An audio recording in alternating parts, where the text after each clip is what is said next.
신앙인이라고 하는 것은요, 신앙, 품는 것이죠. 바라보고 있는 것이죠.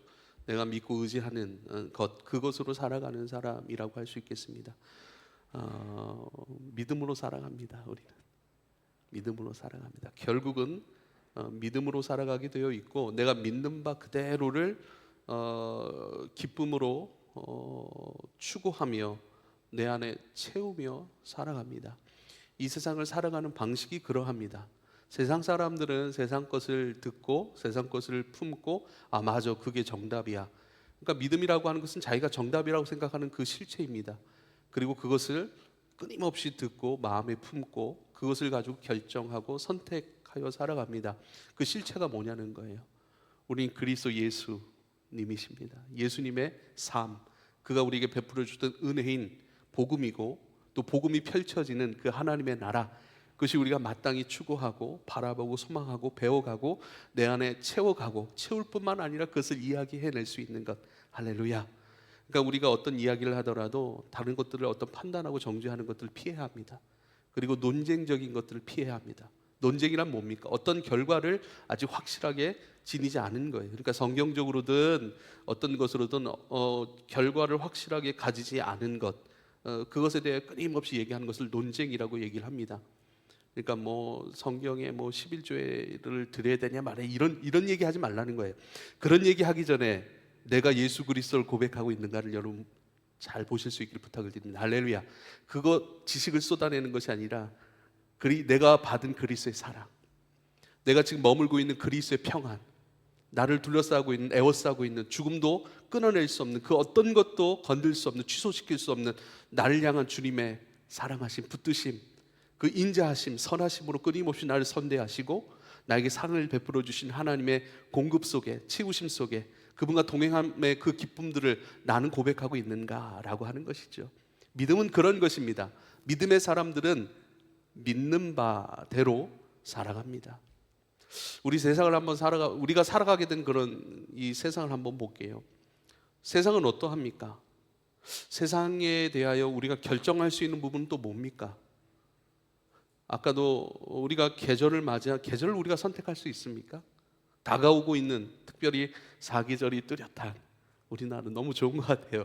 이제 더위가 아주 열정적으로 뜨겁게 우리와 함께 하다가 이제는 서서히 지나가고, 또 새로운 계절 가을을 맞이하고, 몇 달 있으면 몇 달 금방 지나가요. 몇 달 지나고 나면 눈이 와요. 또 너무 추워요. 언제 그랬냐는 듯이 옷깃을 여미는 그런 시간이 옵니다. 우리가 이러한 것들을 선택할 수 있습니까? 큰 틀 안에서 시간과 세월이라고 하는 모든 우리에게 다가오는 것들을 우리는 선택할 수 없다라고 하는 거예요. 그것을 맞이한다라는 거예요. 대신 우리가 어떤 것을 선택하죠? 우리가 맞닥뜨릴 수밖에 없는, 우리에게 다가오는 것을 이제는 어떻게 맞이할 것인가에 대한 것에 있어서는 우리가 선택할 수 있는 거예요.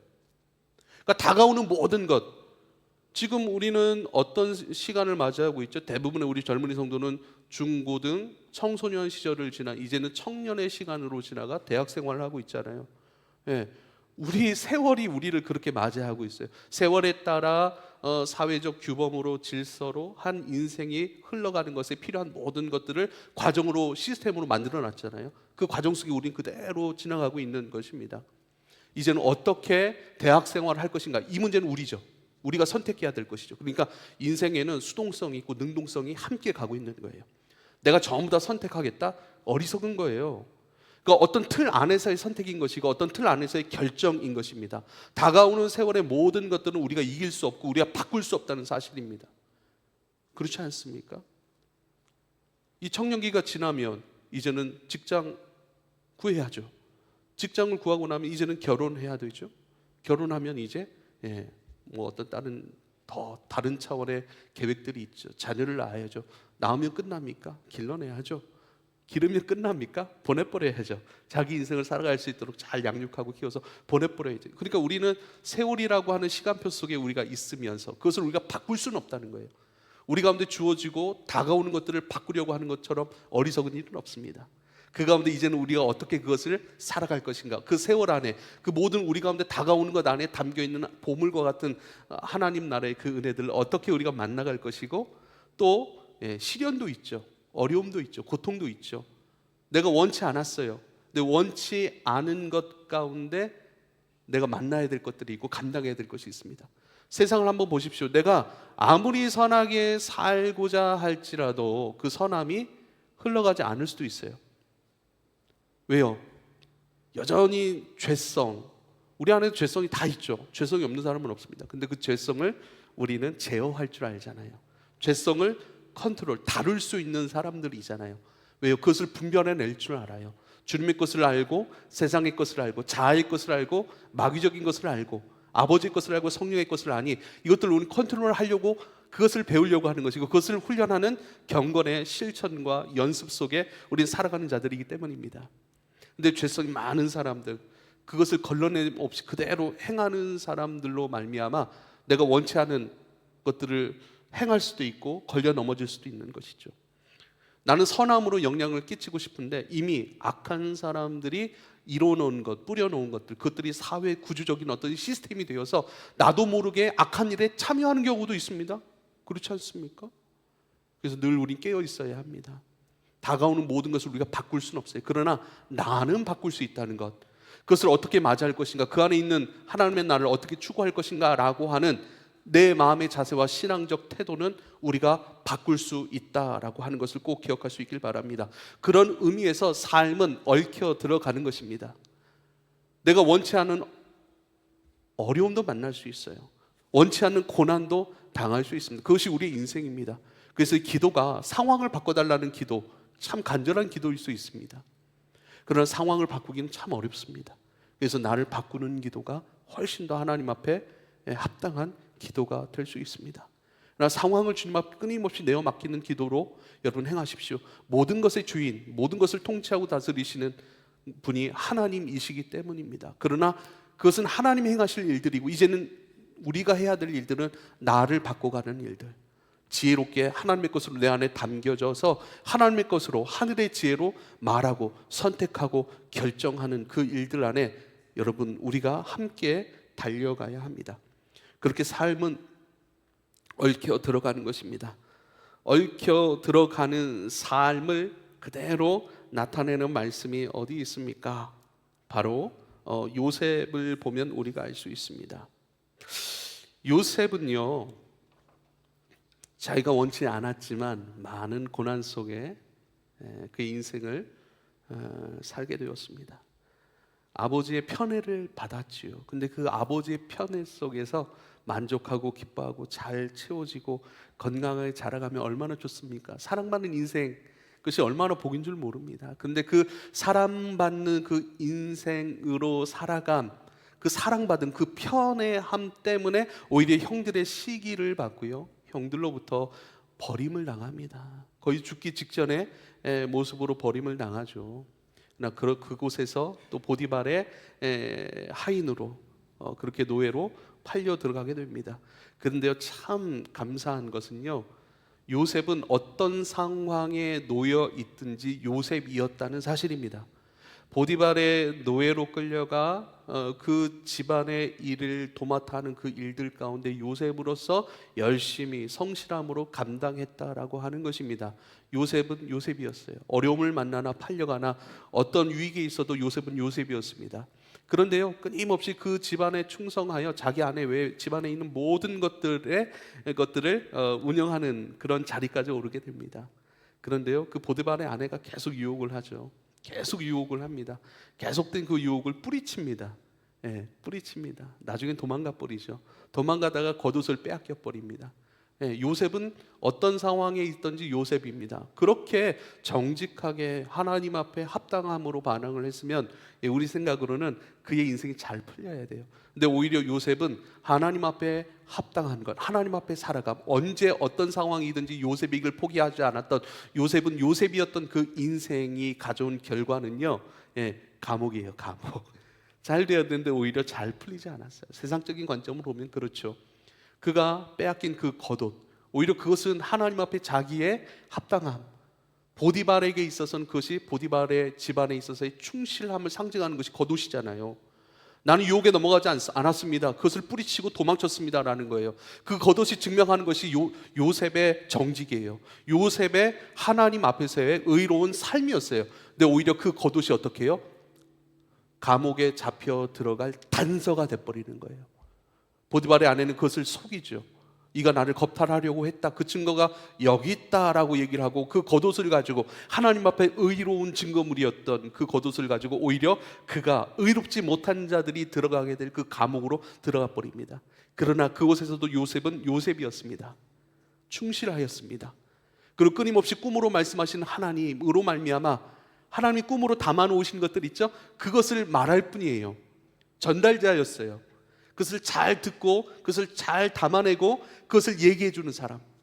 요셉은 점점 요셉의 인생을 살아가므로 요셉은 점점 요셉은 없어지고 그 안에 하나님의 영으로 충만했다는 것 같아요. 할렐루야. 성령의 사람, 하나님의 신에 감동되어 있는 사람, 이 사람, 그렇게 많은 이들과 바로에게 칭찬을 받던, 칭함을 받던 그런 성령의 사람이었던 것을 우리는 말씀을 통해 확인할 수가 있습니다. 요셉은 어떤 상황이든지 요셉이었습니다. 요셉의 삶을 보면 삶은 얽혀 들어감입니다. 중요한 것은 뭐예요? 그 얽혀 들어감의 인생 속에서 우리는 어떻게 살아갈 것인가 라고 하는 것. 요셉은 어떤 상황에 있었든지 요셉이었다라고 하는 것을 새롭게 다른 표현으로 한다면 언제 어디서든 나다움, 자기다움을 잃어버리지 않는 것. 신앙인으로서 하나님의 사람으로서 자기다움, 하나님의 사람다움을 잃어버리지 않는 것임을 기억해야 합니다. 우리는 어떤 상황을 맞닥뜨릴지 몰라요. 우리에게 다가오고 준비되어서 우리 가운데 파도처럼 밀려오듯 다가오는 것이 기쁨의 것이든지 아니면 고난의 것이든지 우리는 어떤 것인지 잘 몰라요. 그러나 기쁨의 것이든지 상관없습니다. 참 좋은 것일 수도 있죠. 그러나 그때 흔들리지 않고 교만치 않아야 합니다. 그때도 예수 그리스도 안에 있는 예수 안의 존재로서의 나다움을 잃어버리지 않는 것, 겸손히 그 길을 걸어가는 것이죠. 주님 내게 허락하신 형통함 속에서 기뻐하고 즐거워하되 교만하지 않는 것입니다. 기뻐하고 즐거워하되 우리 두 손에 쥐어주신 그 하나님 나라 추구하라고 허락하신 그 재료들을 섬기지 않는 것이고, 우리가 지난주에도 출애굽하였던 이스라엘 백성들 가운데 하나님이 은혜를 베푸셔서 애굽 사람들로 하여금 은금과 폐물을 구하게 하셨다 그래요. 그런데 하나님이 은혜 베푸셔서 그 일을 좋게 여겨서 그들이 갖고 있던 은금과 폐물을 이스라엘 백성들에게 허락합니다. 내어줍니다. 그렇죠. 그런데요, 그것을 가지고 사실 이스라엘 백성들은 애굽에서 노예였잖아요. 노예들이 은금 폐물을 가지고 있을 리가 있겠습니까? 그런데 하나님이 왜 은금 폐물을 구하라고 나왔겠어요? 광야에서 그것이 어디 쓸 데가 있습니까? 쓸 데도 없어요. 갖고 있지도 않았고 쓸 데도 없어요. 그러나 그것을 취하여 나오라고 그래요. 나중에는 그 재료를 가지고 성막을 짓습니다. 할렐루야. 성막과 성막에 필요한 재료들 짓는 거예요. 그런데요, 그것을 성막만 짓느냐? 그렇지 않아요. 금송아지를 짓는 데도 사용됐어요. 그러니까 우리 두 손에 든 이 재료, 모든 것은 다 재료입니다. 목적과 본질은 예수 그리스도 한 분이에요. 할렐루야. 시간, 건강, 물질, 지식, 명예, 모든 것이 재료입니다. 그래서 우리 두 손에 든 그 재료 그 자체를 기뻐하는 것이 아니라 그 재료를 허락하신 분이 누구인지 기억하는 것이 중요해요. 모든 것의 주인이시고 모든 것을 통치하고 다스리신 하나님께서 하나님의 목적과 언약과 계획 안에서 우리 가운데 그것을 허락하셨다는 사실을 기억해야 합니다. 할렐루야. 그래서 그것을 가지고 이것을 허락하신 하나님 뜻에 맞게 사용할 줄 아는 지혜가 저와 여러분한테 필요한 거예요. 그렇지 않으면요, 그 재료를 가지고 성막도 지어낼 수 있잖아요. 성막을 짓는 거룩한 인생으로 주님 앞에 드려질 수도 있고 사라질 수도 있지만, 그것을 가지고 금송아지를 짓는 우상적 삶, 그러니까 우리 두 손에 든 것을 가지고 거룩해질 수도 있고 우리는요 악해질 수도 있고 타락할 수도 있다는 사실을 기억해야 합니다. 무튼 어느 것 속에서라도 나다움을 잃어버리지 아니하는 것, 이것을 기억해야 합니다. 자기다움을 지킬 수 있는가? 일단 우린 질문을 던져야 해요. 나는 누구인가? 라고 하는 질문을 던져야 됩니다. 근데 나라고 하는 질문에 답은 이미 주어져 있어요. 지금 내가 먹고 마시고 머물고 기뻐하고 내 삶의 중심으로 삼는 그것, 그것을 나는 지금 먹고 마신다, 내 안으로 취하여 드리고 있다라고 하는 거예요. 여러분, 그리스도를 먹고 마실 수 있기를 부탁을 드립니다. 할렐루야. 그리스도는 우리에게 일용할 양식을 주시는 분이시죠. 더 정확히 본질적으로 얘기하면 그리스도는 우리에게 일용할 양식이 되시는 분이에요. 할렐루야. 우리가 오늘을 살아갈 힘도 그리스도이고, 오늘을 살아갈 그 내용도 그리스도이고, 오늘 내가 뱉어낼, 토해낼 호흡으로 선포하고 시인하고 고백하고 노래할 것도 예수 그리스도이세요. 할렐루야. 우리가 용서할 힘도 예수 그리스도예요. 그 그리스도 예수는요, 우리 가운데 양식으로 오셨어요. 그것을 요한복음 6장에 그대로 얘기하는 거죠. 나는 하늘에서 내려온 떡이라, 나를 믿는 자는 영생할 것이라. 할렐루야. 그게 뭐예요? 그러니까 먹는다라는 표현을 믿는다라고 얘기를 하는 거예요. 나를 믿는 자, 나를 먹는 자, 먹다가 믿다예요. 먹는 건 뭐예요? 내 안으로 가지고 들어오는 거예요. 들음을 통해 내 안으로 가지고 있잖아요. 그렇게 여러분이 이것은 내가 가져야 돼, 이것은 내 마음 안에 품어야 돼, 내 마음에 충만하게 담아내야 돼, 이것은 내 내용이야, 내 내뱉음이야, 나의 양식이야. 양식이 있으면 어떡하죠? 이제는 배출을 해야 되잖아요. 그 에너지로 배출되잖아요. 그것을 생활이라고 얘기를 하는 거예요. 생활, 생명의 활동, 내 안에 있는 생명을 표출해내는 움직임. 그리스도로 먹고 마시며 그리스도의 사람이 되어지고, 그리스도의 사람이 되었더니 그리스도를 살아가요. 이게 우리의 이 땅에 살아가는 모든 육의 원리예요. 육의 원리를 통해서 영적인 원리를 헤아릴 수 있는 지혜가 저와 여러분 가운데 있기를 축복합니다. 할렐루야. 보이는 모든 것은 보이지 아니하는 것의 나타남이라 말씀하셨어요. 보이지 아니하는 하나님 나라 세계의 모든 나타남은요, 지금 우리의 살아감이에요. 무엇을 먹고 마시고 무엇을 품고 무엇에 머물러 있습니까? 저는 여러분에게 과거에 머물러 있지 않기를 소망합니다. 저는 여러분 축복하되 여러분의 과거에, 여러분의 심적인, 또 여러분의 상황적인, 여러의 관계적인 어떤 면에 있어서 여러분에게 상처를 주었거나 아픔을 주었던 그러한 감정과 생각과 그러한 것들 가운데 더 이상 머물지 않기를 축복합니다. 할렐루야. 그렇게 되지 않기를 여러분 축복합니다. 과거를 살지 마십시오. 오늘 일용할 양식으로 우리 가운데 끊임없이 부어지는, 허락된, 그래서 너희는 이렇게 기도하여라, 이렇게 기도하면 살아라, 너희가 기도한 대로 하나님 이루시는 분이시니, 그래서 우리에게 정확한 기도를 가르쳐, 뭐죠? 일용할 양식에 대한 기도예요. 오늘도 우리에게 일용할 양식을 주신 하나님, 일용할 양식, 내가 취해야 될 양식을 우리 가운데 오시는 주님, 그것을 먹고 마시는 것, 이게 나예요. 그게 나예요. 나란 건 없어요. 계속해서 어떤 광고를 계속 봐요. 그럼 그 광고의 메시지가 내 안을 채워요. 그럼 그것을 말하기 시작한다니까요. 우리 요한복음 10장에 보면요, 마귀는 거짓의 아비라 그렇게 얘기를 해요. 마귀는 거짓의 아비라, 그렇게. 이게 무슨 말이냐면요, 마귀는 거짓의 아비라, 거짓말하는 사람들은요 마귀의 자식이라는 거예요. 그렇죠? 거짓말하는 사람은 마귀의 자식이라는 거예요. 그런데요, 성경에서 아버지와 아들이라고 하는 것은 하나예요. 하나. 그것을 제일 잘 말씀하고 있는 것이 요한복음이에요.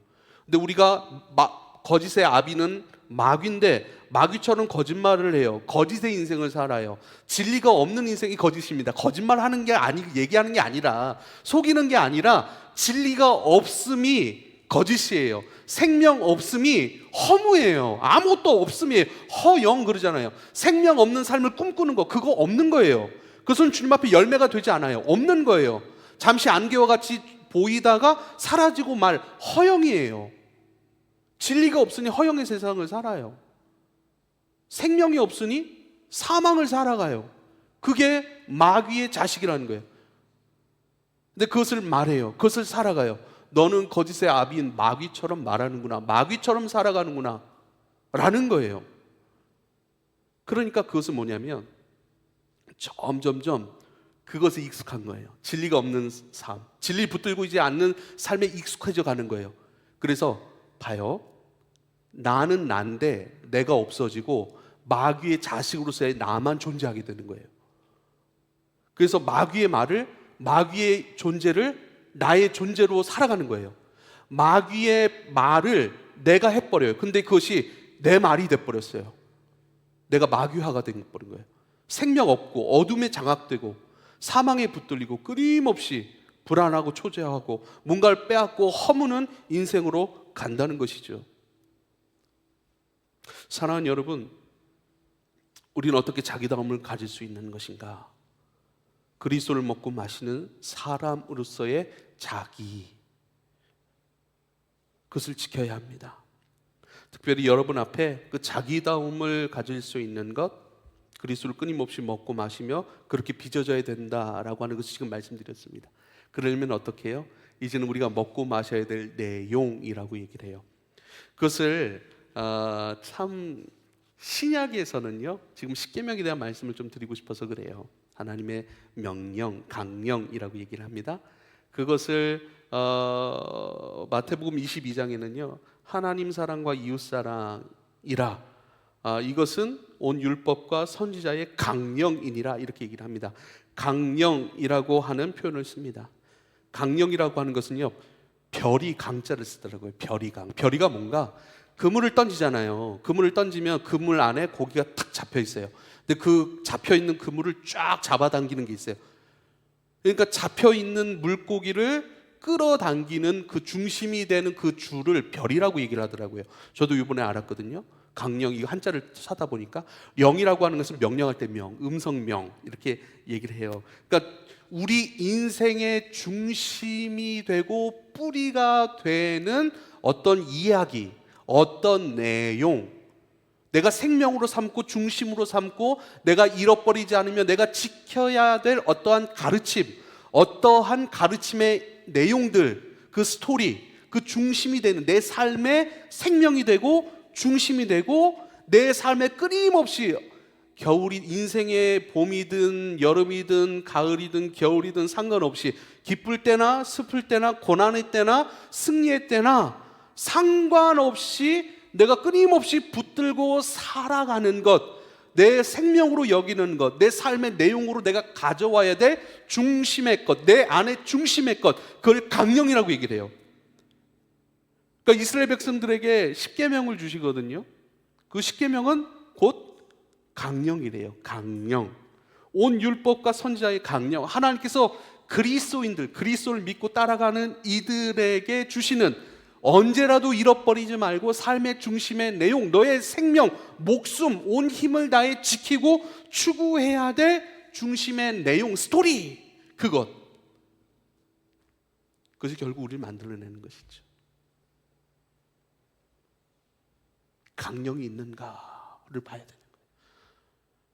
강령이 없는 사람은 없습니다. 사실 내가 무엇을 강령으로 삼고 그것을 보고 듣고 그것을 감각하고 그것을 진리라고 여기고 맞습니다, 정답입니다 라고 선포하고 찬송하고 노래하고 기뻐하고 즐거워하며 날마다 머물고 붙들고 씨름하는, 어떻게 더 가질 것인가, 어떻게 살아낼 것인가, 어떻게 그것을 더 누릴 것인가, 나에게 허락된 강령, 누리라고 주신 것들을 어떻게 나의 인격과 생각으로 가져올 것인가, 영적 씨름, 그것이 무엇인가를 봐야 되는 거예요.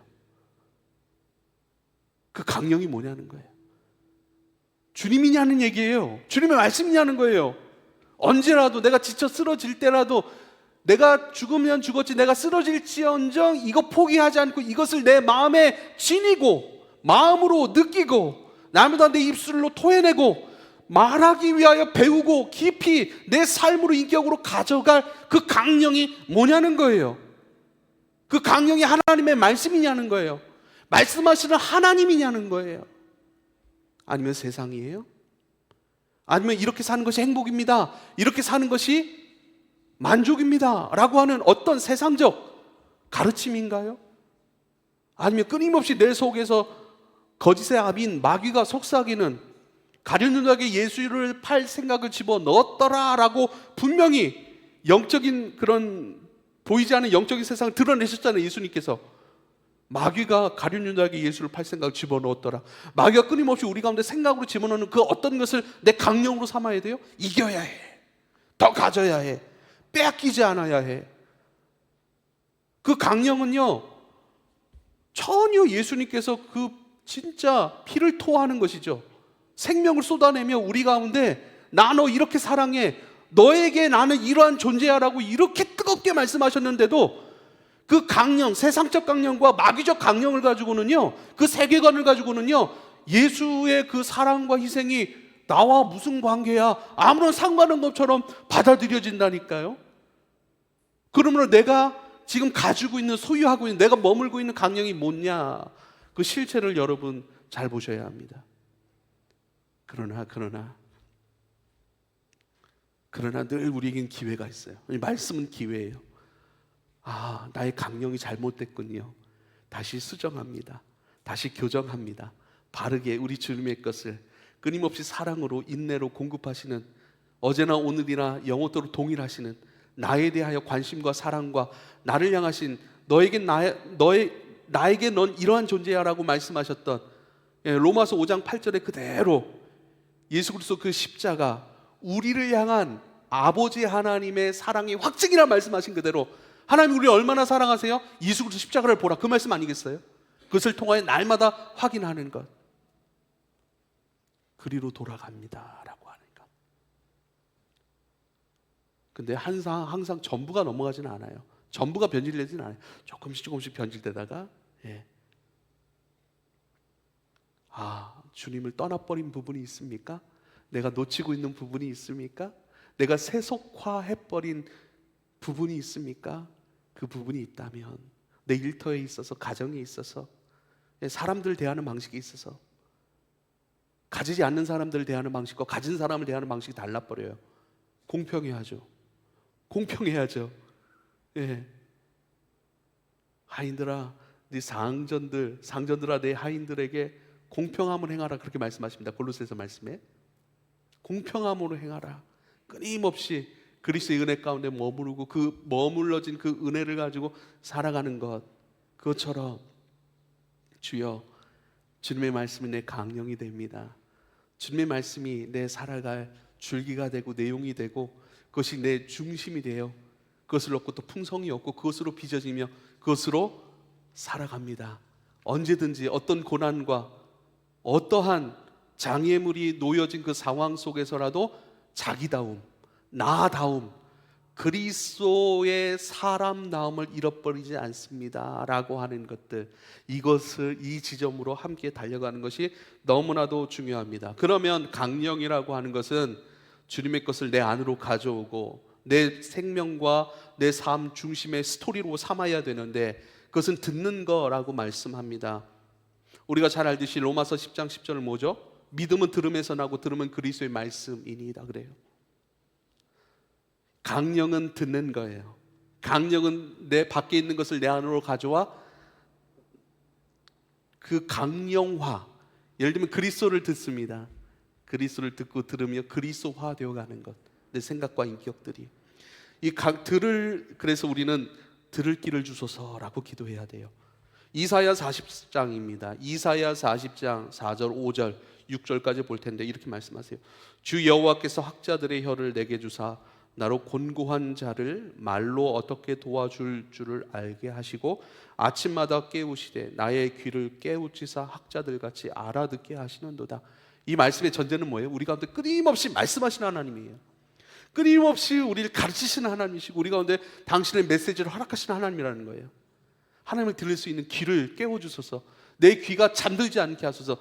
성경에서 잠들다라고 하는 것은 영적 사망의 상태인 거예요.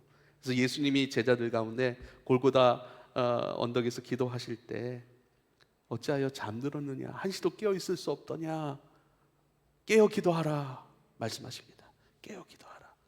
내 귀가 깨어 있는 거예요. 늘 모든 것 안에 담겨있는 그리스도의 메시지를 만날 수 있는 사람, 내 귀를 깨워주소서.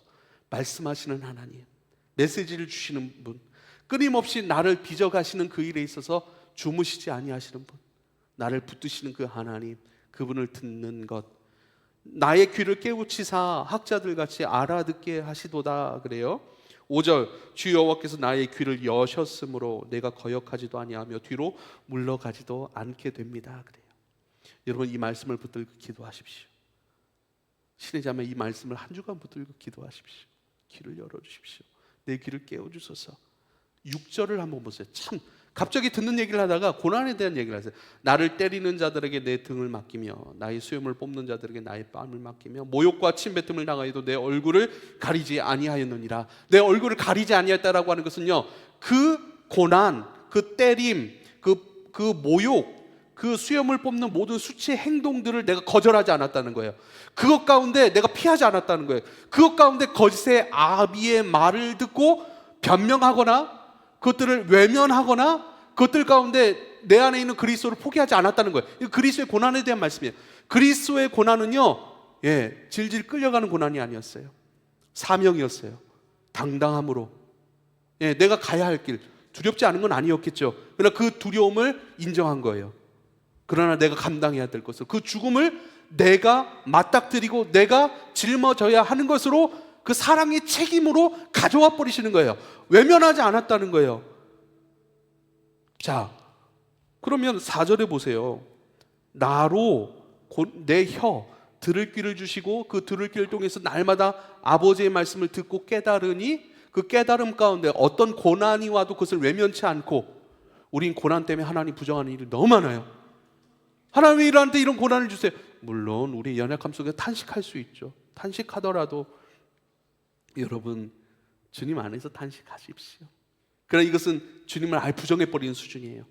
고난이 와도 내가 부정하지 않는 것, 그러나 그렇게 나의 고난을 속에서 아버지의 것을 듣고 그것을 통하여 나다움, 자기다움을 잃어버리지 않으면 어떻게 되냐면, 오히려 그 고난을 통해서 내가 성장하고 고난당하는 자에게 위로를 줄 수 있고 좌절을 하는 자를 권면할 수 있고 일으킬 수 있는 사람으로 세워진다는 거예요. 할렐루야. 놀랍지 않아요? 나의 귀를 깨워주소서. 나의 귀를 여셨으므로 거역하지 않습니다. 뒤로 물러서지 않습니다. 그 모욕, 침뱉음, 때름, 그 모든 것 가운데 나의 얼굴을 돌리지 않고 당당히 내 인생, 내가 걸어갈 것으로 나는 걸어갑니다. 그 속에서 들음으로 말미암아 나다움을 잃어버리지 아니하며, 오히려 고난이 나다움을 더 깊이 만들어내 이제는 누군가를 일으킬 수 있는 사람, 누군가를 권면할 수 있는 사람, 누군가에게 힘이 되어줄 수 있는 사람이 되었습니다. 주 여호와께서 학자의 혀를 주사, 나로, 혀라고 하는 것은 말하는 것이잖아요. 표현하는 거예요. 듣는 것은요, 담는 거예요. 담는 것을 가지고 이제 선포할 수 있는 사람이 되는 거예요. 노래할 수 있는 사람이 되는 거예요. 살아갈 수 있는 사람이 되는 거예요. 표현할 수 있는 사람이 되는 거예요. 고난이 우리를 더욱 깊은 단계로 이끌어가는 거예요. 물론 우리가 선택할 수 없는 얽혀진 인생, 그 살아감이라고 제가 말씀을 드렸습니다. 그건 우리가 어떻게 할 수 있는 게 아니에요. 고난이 없으면 너무 좋겠죠. 실패가 없으면 너무 좋겠죠. 탄탄대로면 참 좋을 수도 있을 것 같아요. 그러나 거기에는 영양가가 없다는 거예요. 그럴 수도 없고, 예수를 잘 믿는다고 해서 그것을 피할 수 있는 것이 아니라는 거예요. 오히려 예수 안에서 예수로 채워져 내게 다가오는 모든 것들을 외면치 아니하고, 하나님 내게 허락하신 모든 것, 선하신 하나님 내게 허락하신 모든 것이 선함에 감사함으로 받으며 버릴 것이 없나니 옛 말씀을 만나 말씀과 기도로 더욱 거룩하여져 갑니다 라고 하는 그 거룩하여짐. 거룩은 뭘까요? 내가 그리스도화 되었다는 거예요. 그리스도는 아니에요. 근데 그리스도를 닮아간 거예요. 그리스도는 본래의 생명이시고 우리는 되어진 생명이에요. 본래의 생명 때문에 되어진 생명이거든요. 그래서 이 고난도 고난 속에서 아버지의 계획 속에 있는 나로 빚어질 수 있는 것, 그리고 그것을 표현해낼 수 있는 사람으로 난 무르익어 갑니다라고 하는 거예요. 그래서 나다움이라고 하는 것, 그것은 강령, 그리고 그 강령은 들음을 통해. 그래서 우리는 날마다 주님 내 귀를 깨워주소서, 나의 귀를 열어주소서라고 기도해야 하는 것이죠. 잠언 4장입니다. 이렇게 말씀해요. 훈계를 굳게 잡아 놓치지 말고 지키라. 이것이 내 생명이니라. 훈계를 굳게 잡고 놓치지 말고 지키라. 이것이 너의 생명이니라. 그리스도의 말씀하신, 끊임없이 우리를 빚어가시고 우리 가운데 말할 때 입김이 나가잖아요. 하나님의 루하라고 얘기를 하죠. 하고 주님의 숨을 불어넣은 우리가 생명이 된 거예요. 말씀은 주님의 숨이에요. 말씀을 통해서 우리가 생명이 지금도 되어가고 있습니다. 그렇게 우리 가운데 날마다 불어넣으신 그 은혜의 말씀들, 그것을 굳게 잡으라. 놓치지 말고 지키라. 너무 덥다고, 너무 어렵다고, 너무 힘들다고 내팽개치지 말아라. 그때일수록 더 굳게 잡고 그 말씀 안에 머물러야 한다라고 하는 것. 그래서 여러분 가운데 그리팅 질문을 그렇게 드렸습니다. 내가 선택하지 않은 어려운 상황이 내몰릴 때 얽혀져 있는 삶, 내몰려지는 삶, 그것이 우리 인생인데, 그렇게 내몰려졌을 때 여러분 지키고자 하는 그 가치가 있습니까? 그래도 난 이것만은 포기할 수 없어 라고 하는 내 삶의 중심이 되는 강령이 있습니까? 빌립보서 2장 5절에 이런 말씀을 또 합니다. 너희 안에 이 마음을 품으라 곧 그리스도 예수의 마음이니, 이렇게 얘기를 합니다. 너희 안에 이 마음을 품으라 그래요. 품다라고 하는 것을 헬라어 원어의 의미로 보면 느끼다, 생각하다의 뜻을 내포하고 있어요. 너희는 이 마음을 품으라, 그리스도의 마음을 품으라. 품으라가 느끼다, 생각하다. 그러면 그리스도를 품다, 이것은 그리스도의 마음을 품다, 그것은요 그리스도의 마음으로 생각하고 느끼다라는 거예요. 자, 자기 부인을 우리가 많이 얘기하죠. 왜 나를 내려놔야 되죠? 내 생각과 내 느낌을 가지고 우리는 살아가거든요. 근데 나를 내려놓는 순간 그리스도의 마음을 품는 것이 되고, 그리스도를 품었으니 그리스도의 것으로 느끼고 그리스도의 것으로 생각한다는 거예요. 그러니까 감정적 연합, 그리고 그리스도와의 감정적 연합, 의지적 연합이 되는 거예요. 그리스도의 것으로 느끼고, 그러니까 내가 느끼는 게 아니에요. 그리스도께서 그를 사랑하신다고 하면 그리스도의 사랑으로 나도 그를 사랑하게 되는 것이고, 그리스도가 그를 국률하게 여기신다면 그리스도의 국률로 나도 국률하게 여긴다는 거예요. 그리스도와 되어 간다는 거예요. 품다, 그리스도의 것을 품다, 그리스도의 것으로 느끼고 생각하라. 그러한 삶으로 주어져라. 그래서 이 내려놓음이라고 하는 것, 자기 비움, 자기를 비워라고 하는 것을 헬라어로 케노시스라고 얘기를 하는 것이고, 자기를 비우다라고 하는 것, 내려놓음이라. 그렇게 되면 그리스도의 것으로 네가 생각하고 느끼게 될 것이라 말씀하고 있습니다. 사랑하는 여러분, 이것은 명령이에요. 명령. 예수님의 것을 품고 예수님처럼 느끼고 예수님처럼 생각하는 것, 자기를 온전히 비워내야 하는 이유이고, 자기를 비워낼 때 우리 가운데 누려지는 하늘의 은혜라는 사실입니다. 여러분, 여러분의 고된 삶을 내가 다 어떻게 깊이 헤아릴 수가 있겠습니까? 또 누군가는 어떤 좋은 배경을 가진 곳에서 태어날 수도 있어요. 뭐 금수저라고 얘기를 하죠.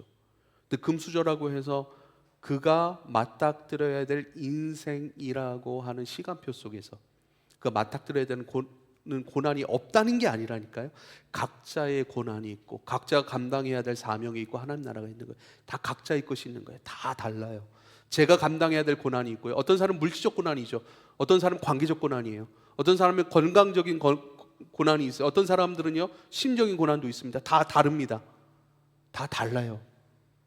하지만 그 고난 속에서라도 점점 우리가 성장한다, 성숙한다라고 하는 것은요 자기다움을 잃어버리지 않는 사람이 되는 거예요.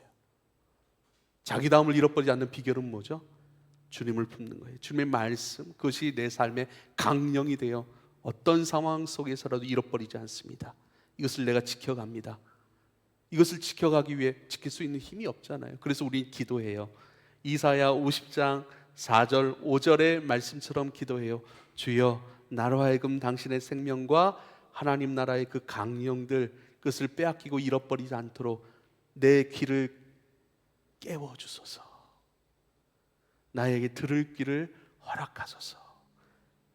주님이 많이 필요합니다.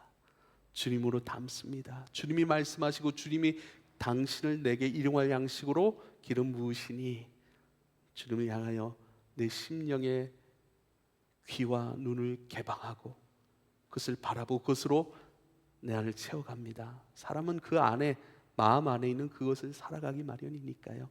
여러분, 이러한 자기다움, 그리스도 안에서의 자기다움과 그것을 위한 강령과 그것을 위한 들음, 그것을 위한 우리 귀에 깨어있음, 이것으로 끊임없이 주님 앞에 구하고 일에 있어서 깨어있음으로 승리해 갈 수 있기를 부탁을 드립니다. 기도하겠습니다.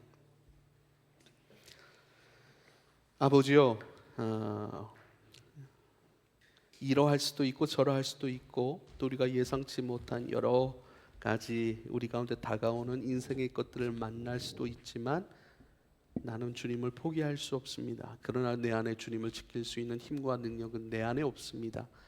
그래서 강력으로 주시는 것, 들음의 자리로 인도하시는 것, 끊임없이 깨어 기도하며 듣는 것으로서의 기도, 또 주님을 내 안에 담는 것으로서의 심령의 예배들, 그렇게 사도 바울의 에베소를 향한 기도처럼 그들의 마음의 눈을 여소서 하였던 그 기도를 우리도 함께 겸손히 주님 앞에 드립니다. 우리의 귀를 깨워주소서, 우리의 마음의 눈을 열어주옵소서. 끊임없이 일용할 양식으로 하루도 빠짐없이 우리 가운데 일용할 양식으로 오시는 그리스도여, 당신을 내 안에 채웁니다. 당신을 듣는 인생으로서의 여정을, 그 순종을, 그 만나를 기쁨으로 먹고 마시고 주워 담고 내 안에 채우는 일들을 게을리하지 않습니다. 주님을 더욱 신뢰하여 그 일들 가운데 승리하게 하소서. 예수님의 이름으로 기도하옵나이다. 아멘.